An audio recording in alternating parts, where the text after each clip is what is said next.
Gilipollas, tío, de verdad.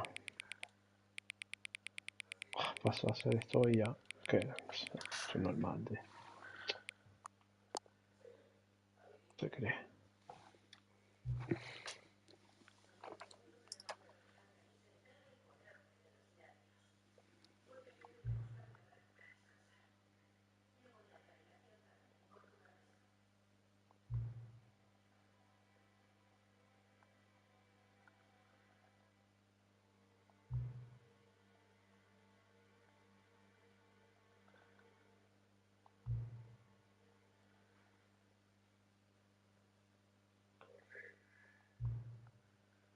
Señor, yo me voy a ir a dormir.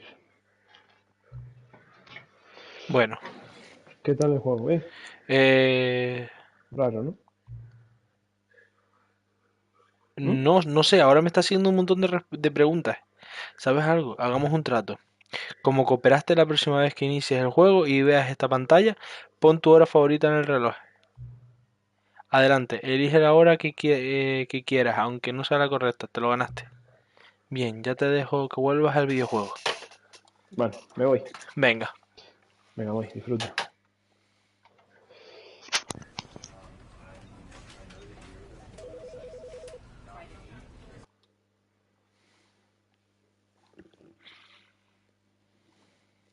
This is the story of a man named Stanley. Stanley worked for a company in a big building where he was employee number 427. Employee number 427's job was simple. He sat at his desk in room 427 and he pushed buttons on a keyboard. Orders came to him through a monitor on his desk, telling him what buttons to push, how long to push them, and in what order. This is what employee 427 did every day of every month of every year. And although others might have considered it soul-rending, Stanley relished every moment that the orders came in, as though he had been made exactly for this job. And Stanley was happy. And then one day, something very peculiar happened. Something that would forever change Stanley. Something he would never quite forget. He had been at his desk for nearly an hour when he realized that not one single order had arrived on the monitor for him to follow. No one had showed up to give him instructions, call a meeting, or even say hi. Never in all his years at the company had this happened, this complete isolation. Something was very clearly wrong. Shocked, frozen solid, Stanley found himself unable to move for the longest time. But as he came to his wits and regained his senses, he got up from his desk and stepped out of his office.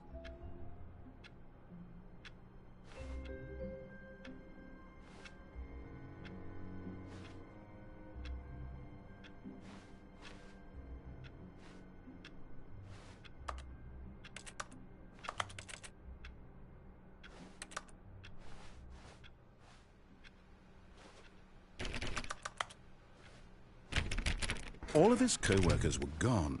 What could it mean? Stanley decided to go to the meeting room. Perhaps he had simply missed a memo.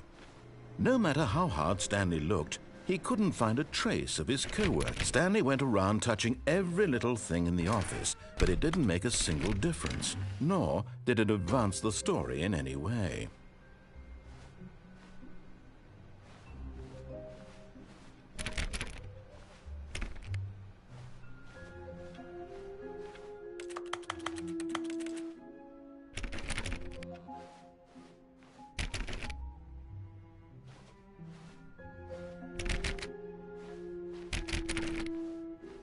When Stanley came to a set of 2 open doors, he entered the door on his left.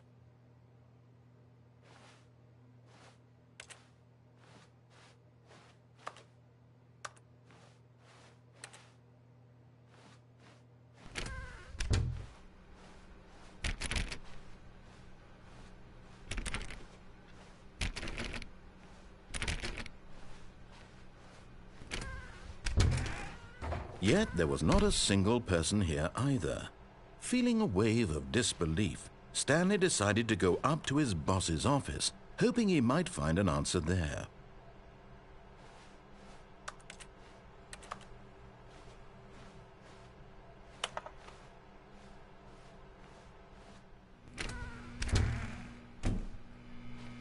Stanley stepped into the broom closet, but there was nothing here, so he turned around and got back on track.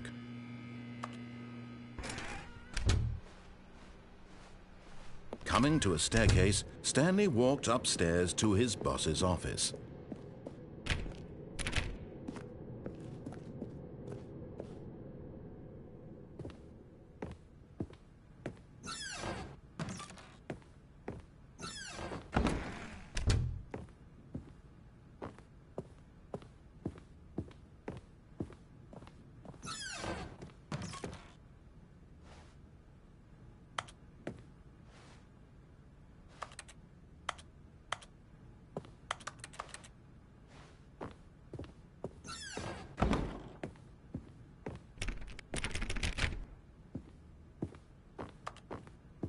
Stepping into his manager's office, Stanley was once again stunned to discover not an indication of any human life.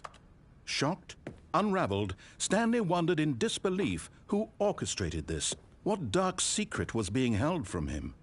What he could not have known was that the keypad behind the boss's desk guarded the terrible truth that his boss had been keeping from him, and so the boss had assigned it an extra secret PIN number, 2845. But of course, Stanley couldn't possibly have known this.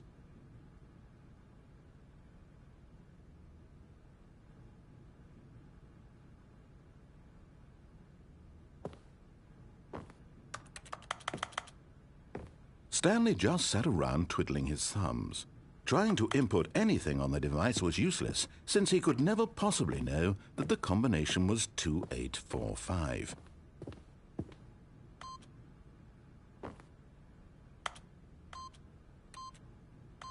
Two, 8, 4, 5.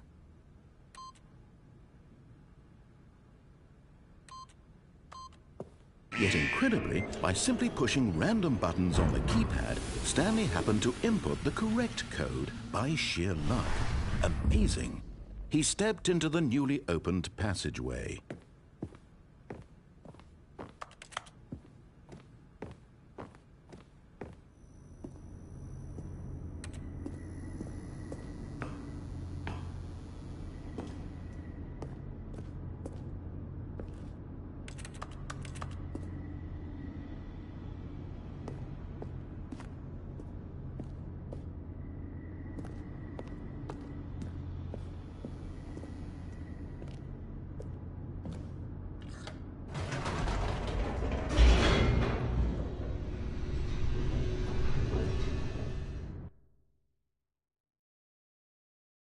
Descending deeper into the building, Stanley realized he felt a bit peculiar.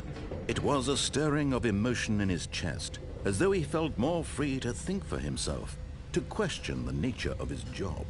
Why did he feel this now, when for years it had never occurred to him? This question would not go unanswered for long.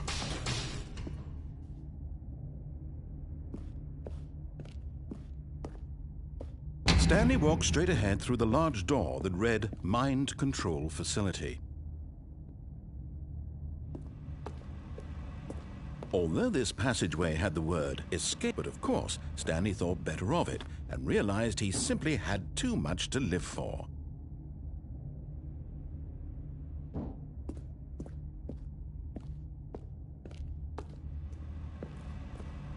Nope, still on board with death.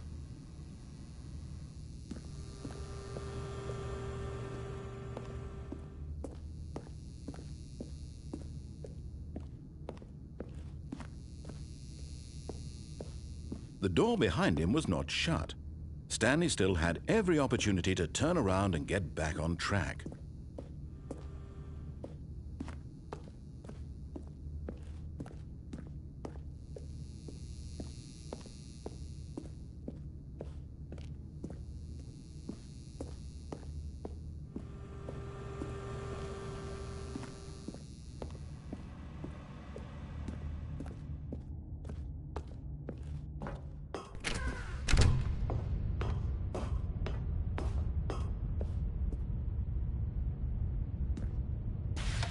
The lights rose on an enormous room packed with television screens. What horrible secret did this place hold? Stanley thought to himself. Did he have the strength to find out?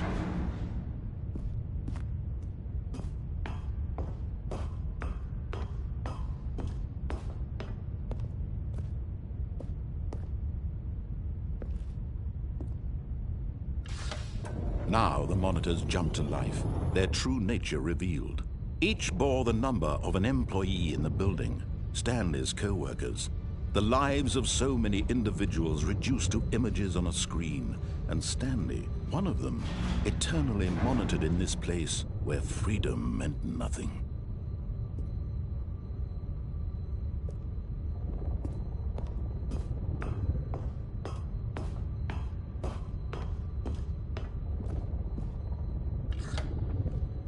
This mind control facility, it was too horrible to believe. It couldn't be true. Had Stanley really been under someone's control all this time? Was this the only reason he was happy with his boring job? That his emotions had been manipulated to accept it blindly?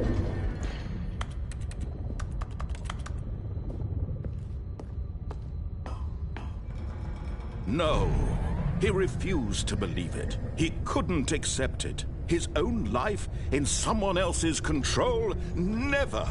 It was unthinkable, wasn't it? Was it even possible? Had he truly spent his entire life utterly blind to the world? But here was the proof. The heart of the operation. Controls labeled with emotions. Happy, or sad, or content. Walking, eating, working. All of it monitored and commanded from this very place. And as the cold reality of his past began to sink in, Stanley decided that this machinery would never again exert its terrible power over another human life. For he would dismantle the controls once and for all.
And when at last he found the source of the room's power,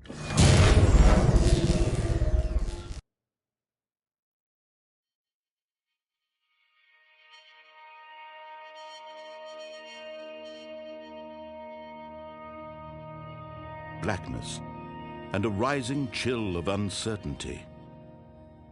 Was it over?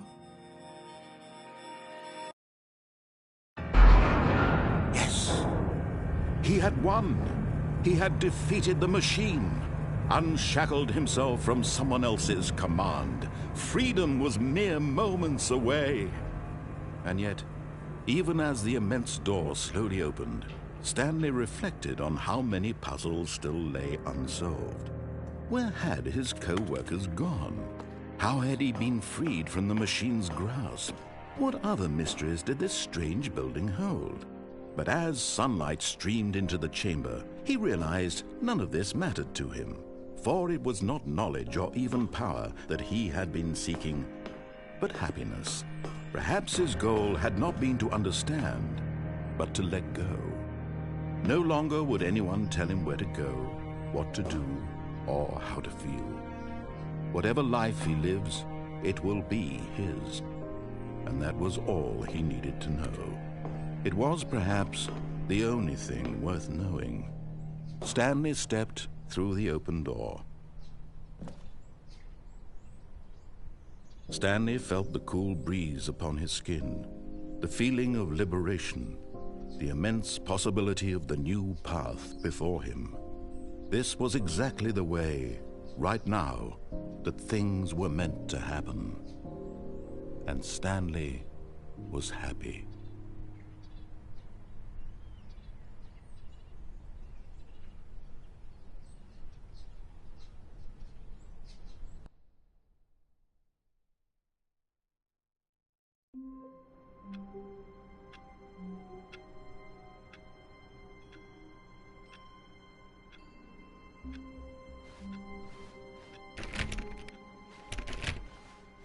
All of his co-workers were gone.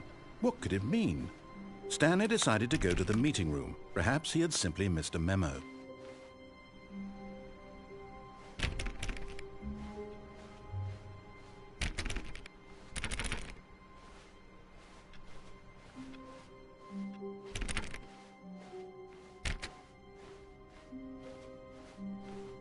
When Stanley came to a set of 2 open doors, he entered the door on his left.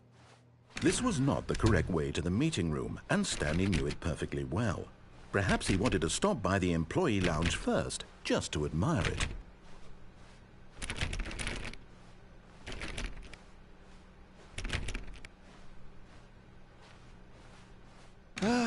Yes, truly a room worth admiring.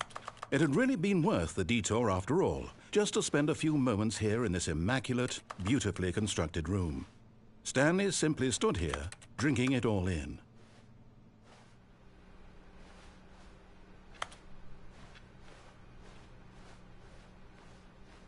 Yeah, but eager to get back to business, Stanley took the first open door on his left.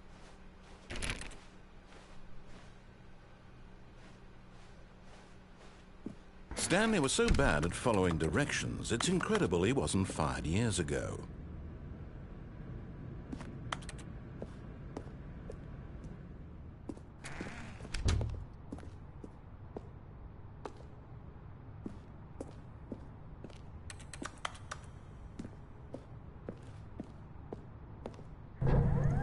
Look, Stanley, I think perhaps we've gotten off on the wrong foot here. I'm not your enemy, really, I'm not. I realize that investing your trust in someone else can be difficult, but the fact is that the story has been about nothing but you all this time. There's someone you've been neglecting, Stanley. Someone you've forgotten about. Please, stop trying to make every decision by yourself. Now, I'm not asking for me, I'm asking for her. This is it, Stanley. Your chance to redeem yourself, to put your work aside, to let her back into your life. She's been waiting.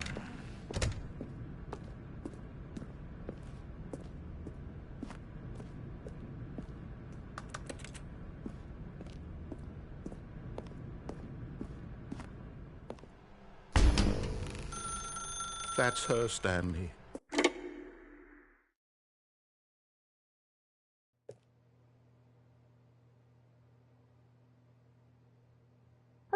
Is that you? Hold on, sweetie. Sorry to keep you waiting. I'm just pulling the bread out of the oven. All right. Okay, there we go. All right, now, I want you to come in and tell me all about your day. Gotcha. Oh, come on. Did you actually think you had a loving wife who'd want to commit their life to you? I'm trying to make a point here, Stanley. I'm trying to get you to see something. Come inside. Let me show you what's really going on here. Sorry, but you're in my story now.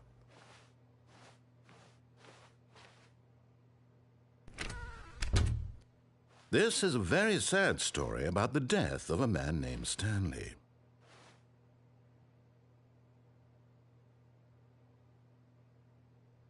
Stanley is quite a boring fellow.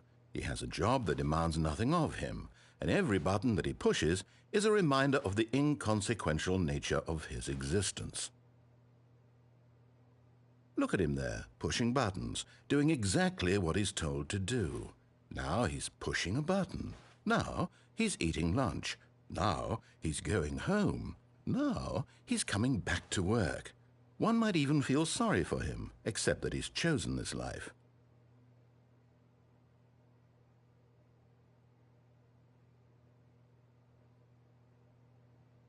But in his mind, in his mind he can go on fantastic adventures. From behind his desk, Stanley dreamed of wild expeditions into the unknown, fantastic discoveries of new lands.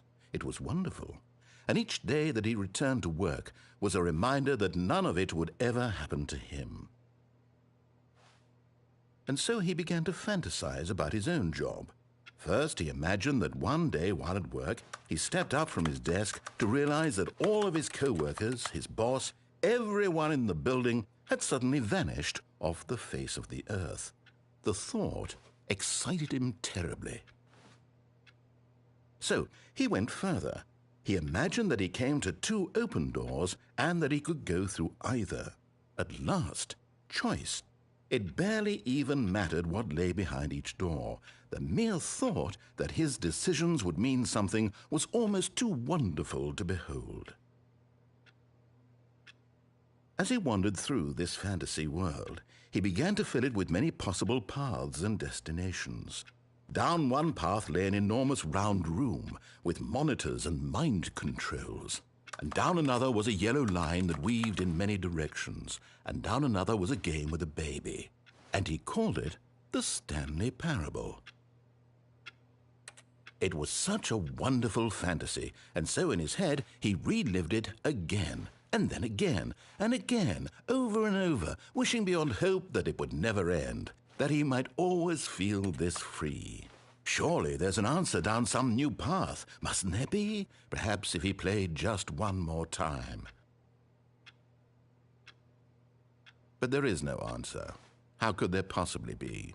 In reality, all he's doing is pushing the same buttons he always has. Nothing has changed. The longer he spends here, the more invested he gets, the more he forgets which life is the real one. And I'm trying to tell him this, that in this world he can never be anything but an observer, that as long as he remains here, he's slowly killing himself. But he won't listen to me. He won't stop. Here, watch this.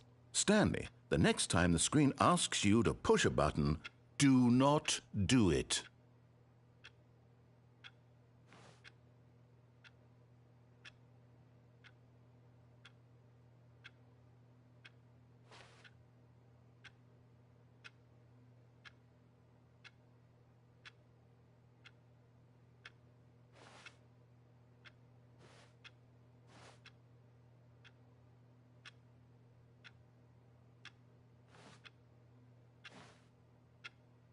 You see?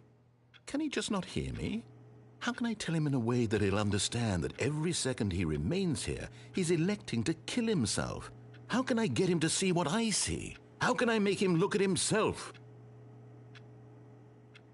I suppose I can't, not in the way I want him to. But I don't make the rules. I simply play to my intended purpose, the same as Stanley. We're not so different, I suppose. I'll try once more to convey all this to him. I'm compelled to. I must. Perhaps, well, maybe this time he'll see. Maybe this time. And I tried again, and Stanley pushed a button. And I tried again, and Stanley pushed a button. And I tried.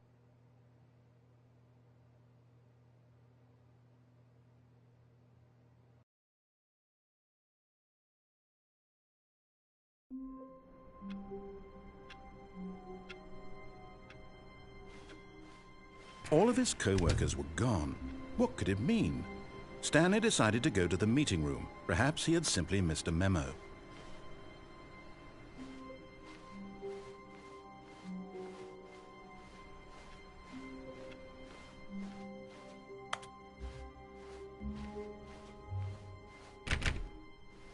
When Stanley came to a set of 2 open doors, He entered the door on his... This was not the correct way to the meeting room, and Stanley knew it perfectly well. Perhaps he wanted to stop by the employee lounge first, just to admire it. Wow, yes, this room. But eager to get back to business, Stanley took the first open door on his left.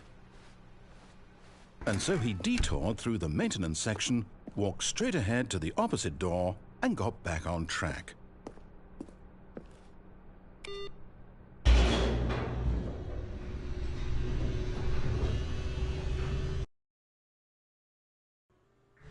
But Stanley didn't want to go back to the office. He wanted to wander about and get even further off track. So now in order to get back, he needed to go, from here it's, oh, no, it's to the right, my mistake.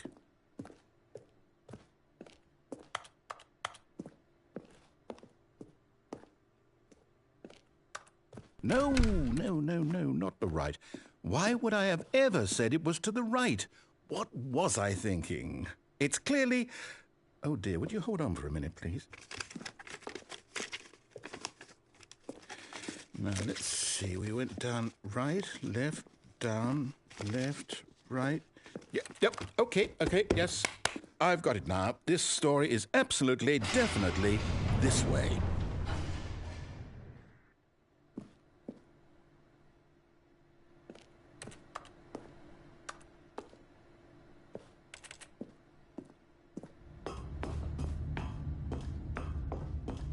No.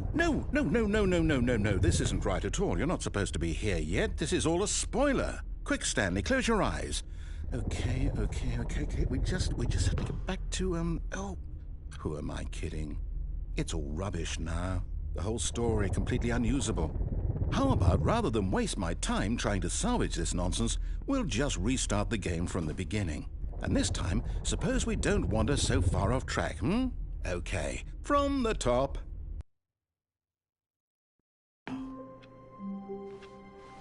All of his co-workers were gone. What could it mean? Stanley decided to go to the meeting room. Perhaps he had simply missed a memo.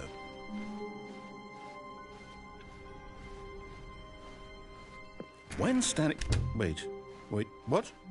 No, I restarted. I swear, I definitely restarted the game over, completely fresh. Everything should be... Oh, did something change? Stanley, did you change anything when we were back in that room with all the monitors? Did you move the story somewhere or... Hold on. Why am I asking you? I'm the one who wrote the story. It was right here just a minute ago. I know for sure that it's here somewhere. Okay, then. It's an adventure. Come, Stanley. Let's find the story.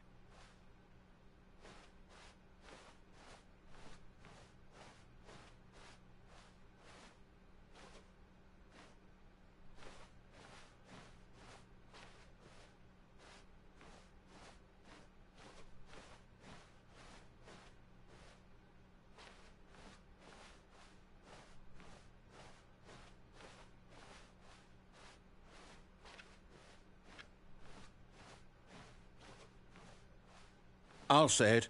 This is the worst adventure I've ever been on. I can promise you there definitely was a story here before. Do we need to restart the game again? Well, I find it unlikely that we'll ever progress by starting over and over again, but it's got to be better than this. Okay, let's give it a shot. Why not?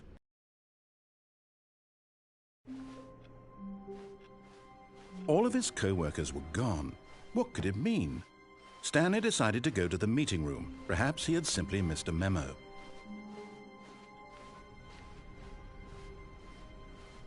Okay, yep, it's worse. I might be remembering this wrong. It's possible the story is back where we just came from. Why don't we go back the other direction and see if we missed anything?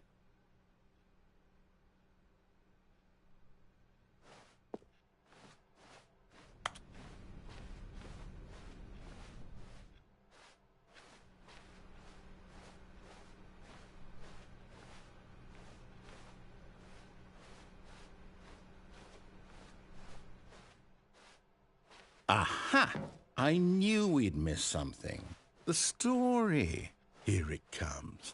No, wait, never mind. Not the story. Okay, let's head back the other way and retrace our steps.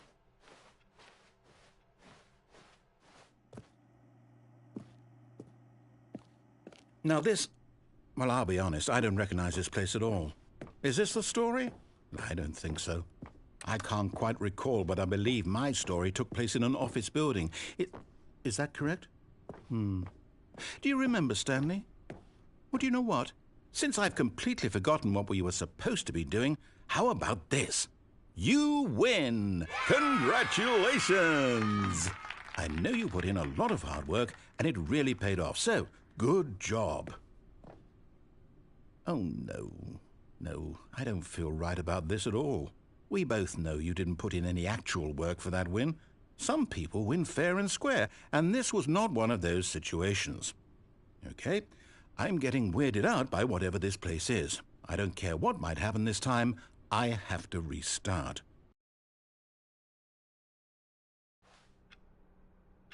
All right, I've got a solution. This time, to make sure we don't get lost, I've employed the help of the Stanley Parable Adventure Line. Just follow the line. How simple is that?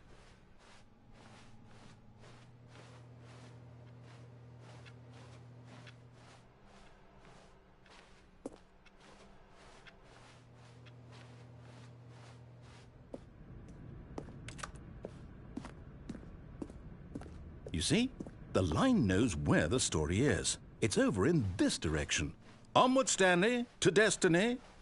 Though, here's a thought. Wouldn't wherever we end up be our destination, even if there's no story there? Or to put it another way, is the story of no destination still a story? Simply by the act of moving forward, are we implying a journey such that a destination is inevitably conjured into being via the very manifestation of the nature of life itself? Whoa. Hang on. That got a bit weird back there.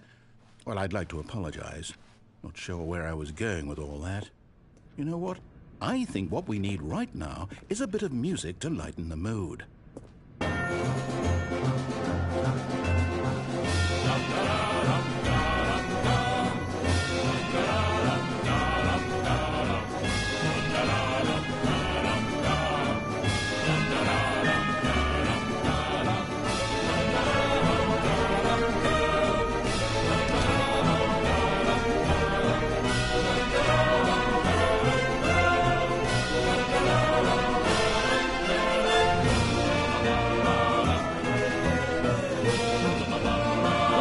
Cut the music, go back and look at that fern.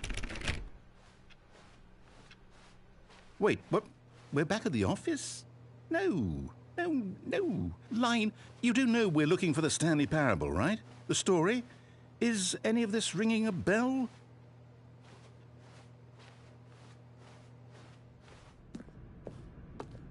Oh, no, not again. Line, how could you have done this to us? And after we trusted you, after everything we've been through, you... Oh, I can't take this anymore. To hell with it. Restart.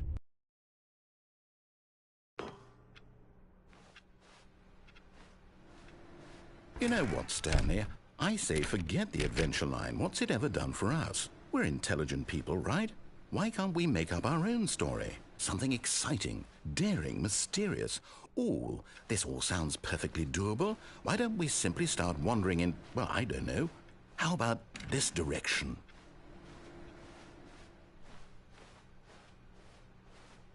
Now, yes, this is exciting. Just me and Stanley forging a new path, a new story. Well, it could be anything. What do you want our story to be? Go wild. Use your imagination. Whatever it might be, Stanley, I'm ready for it. Oh, no, not you again. Stanley, I'd also like to veto the line from having any role in our awesome new story. No lines or monitor rooms. Just don't acknowledge it, and we should be fine.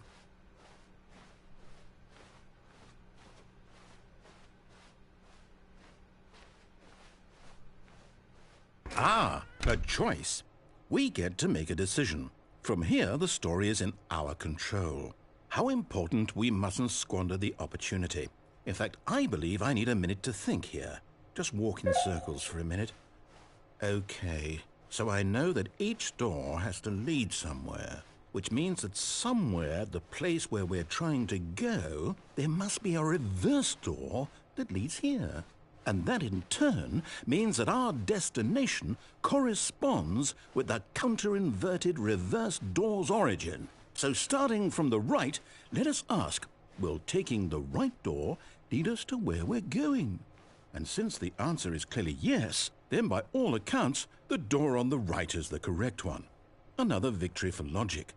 Come, Stanley, our destiny awaits.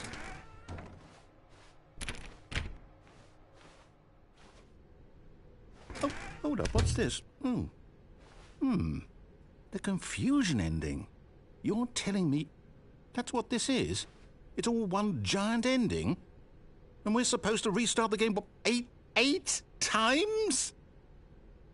That's really how all this goes? It's all determined? So now, according to the schedule, I restart again. Then what? Am I just supposed to forget? Well, what if I don't want to forget? My mind goes blank simply because it's written here on this thing, wall. Well, who consulted me? Why don't I get to decide? Why don't I get a say in all of this? Is it really? No, it can't be. I don't want it to be. I don't want the game to keep restarting. I don't want to forget what's going on. I don't want to be trapped like this. I won't restart the game. I won't do it. I won't do it. I won't do it. And the timer stopped? Does that mean, did we do it?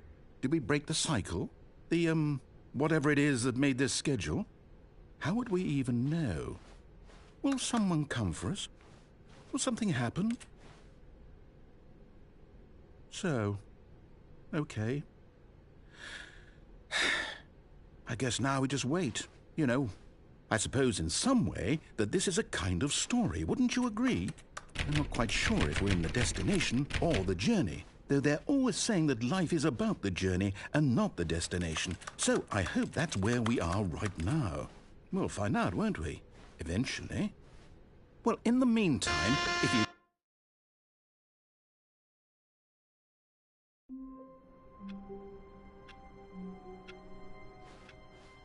All of his co-workers were gone. What could it mean? Stanley decided to go to the meeting room. Perhaps he had simply missed a memo.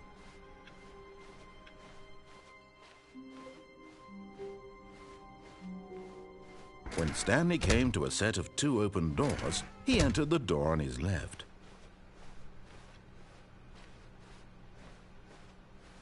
Yet there was not a single person here either. Feeling a wave of disbelief, Stanley oh no, not again. I won't be part of this. I'm not going to encourage you. I'm coming to a staircase. Stanley walked upstairs to his boss's office. But Stanley just couldn't do it. He considered the possibility of facing his boss, admitting he had left his post during work hours. He might be fired for that. And in such a competitive economy, why had he taken that risk? All because he believed everyone had vanished?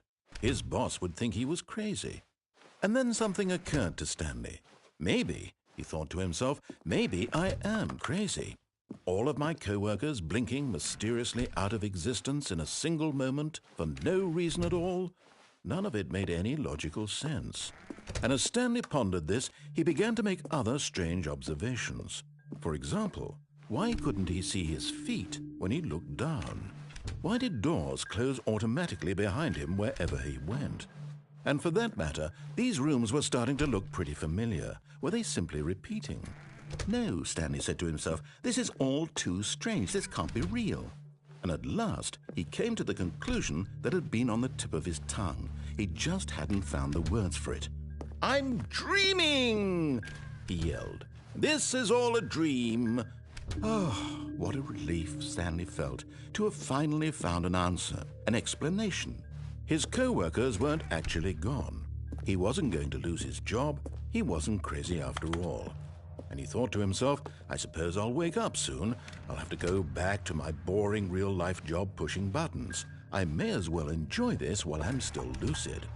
So he imagined himself flying and began to gently float above the ground.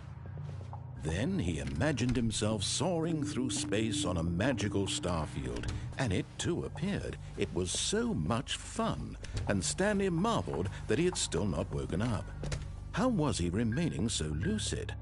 And then perhaps the strangest question of them all entered Stanley's head. One he was amazed he hadn't asked himself sooner.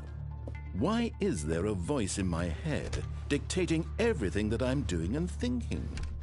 Now the voice was describing itself being considered by Stanley, who found it particularly strange. I'm dreaming about a voice describing me, thinking about how it's describing my thoughts, he thought. And while he thought it all very odd and wondered if this voice spoke to all people in their dreams, the truth was that, of course, this was not a dream. How could it be? Was Stanley simply deceiving himself, believing that if he's asleep, he doesn't have to take responsibility for himself? Stanley is as awake right now as he's ever been in his life. Now, hearing the voice speak these words was quite a shock to Stanley.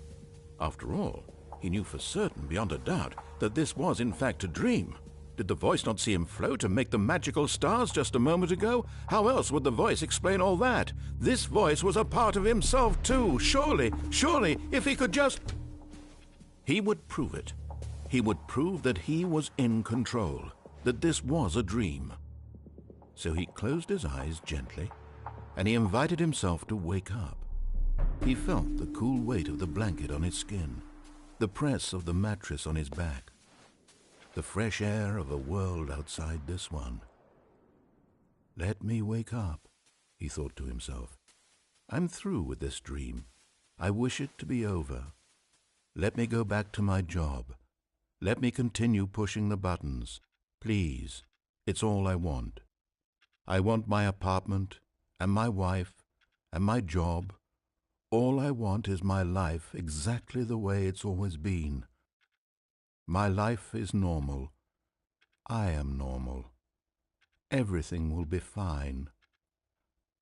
I am okay.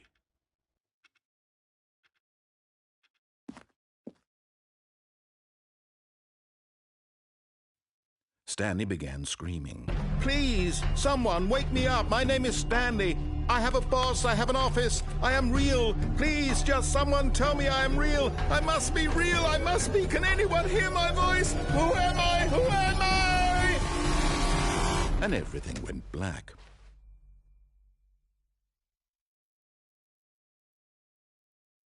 This is the story of a woman named Mariella. Mariella woke up on a day like any other. She arose, got dressed, gathered her belongings, and walked to her place of work. But on this particular day, her walk was interrupted by the body of a man who had stumbled through town talking and screaming to himself, and then collapsed dead on the sidewalk. And although she would soon turn to go call for an ambulance, for just a few brief moments she considered the strange man. He was obviously crazy, this much she knew. Everyone knows what crazy people look like. And in that moment, she thought to herself how lucky she was to be normal. I am sane. I am in control of my mind. I know what is real and what isn't. It was comforting to think this, and in a certain way, seeing this man made her feel better. But then she remembered the meeting she had scheduled for that day, the very important people whose impressions of her would affect her career, and by extension, the rest of her life. She had no time for this, so it was only a moment that she stood there, staring down at the body. And then she turned and ran.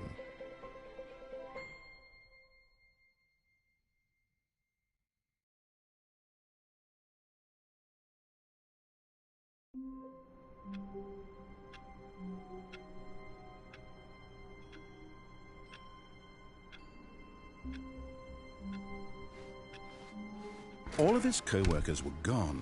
What could it mean? Stanley decided to go to the meeting room. Perhaps he had simply missed a memo.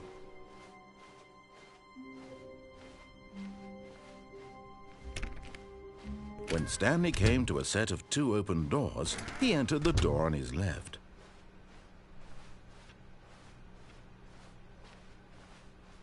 Yet there was not a single person here either. Feeling a wave of disbelief, Stanley decided to go up to his boss's office. Hoping he might coming to a staircase, Stanley walked upstairs to his boss's office.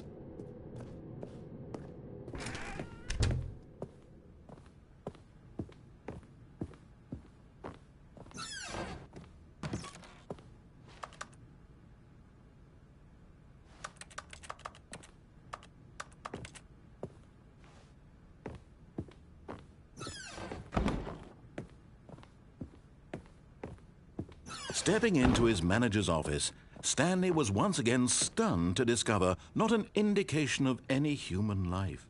What could it mean? Stanley wondered aloud to nobody. He began wildly tearing through papers on the boss's desk, pulling books off the shelf. Stanley was in such a rush to get through the story as quickly as possible, he didn't even have a single minute to just let the narrator talk. That kind of anxiety isn't healthy. So he relaxed for a few moments with some calming New Age music.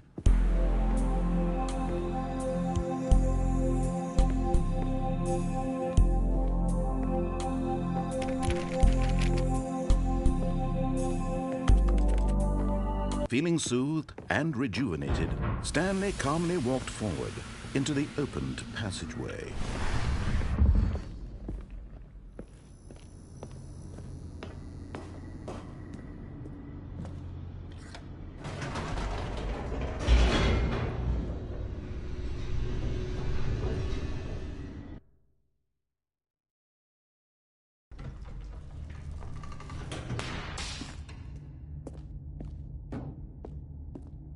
Stanley walked straight ahead through the large door that read Mind Control Facility.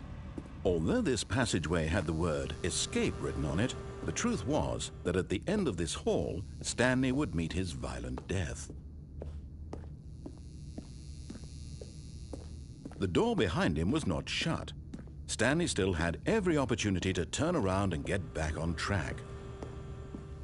At this point, Stanley was making a conscious, concerted effort to walk forward and willingly confront his death.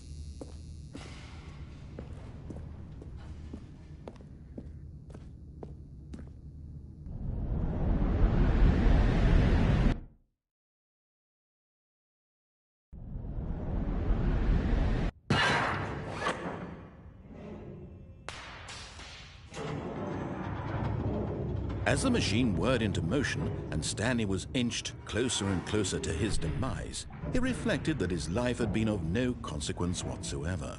Stanley can't see the bigger picture. He doesn't know the real story, trapped forever in his narrow vision of what this world is. Perhaps his death was of no great loss, like plucking the eyeballs from a blind man. And so he resigned and willingly accepted this violent end to his brief and shallow life. Farewell, Stanley.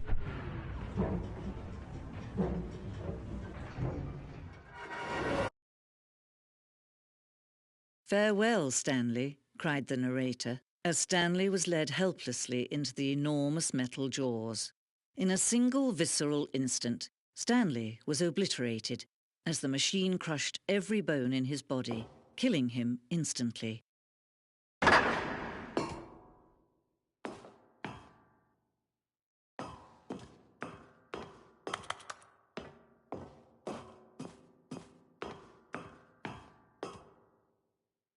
And yet it would be just a few minutes before Stanley would restart the game, back in his office, as alive as ever. What exactly did the narrator think he was going to accomplish? When every path you can walk has been created for you long in advance, death becomes meaningless, making life the same. Do you see now? Do you see that Stanley was already dead from the moment he hit start?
the story.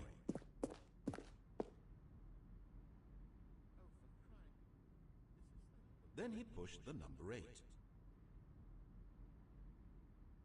And finally, he pushed the number 6.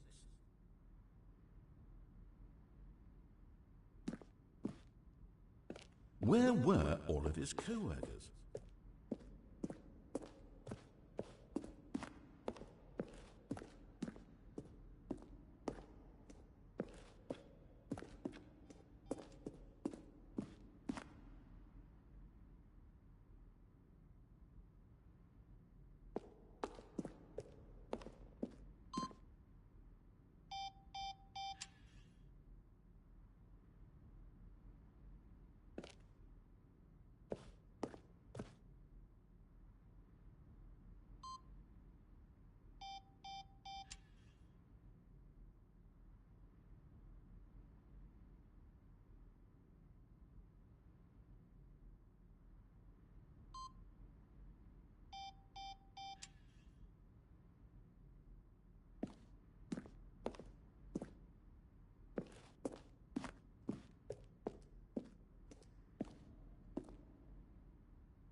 Oh, look at these two. How they wish to destroy one another. How they wish to control one another. How they both wish to be free.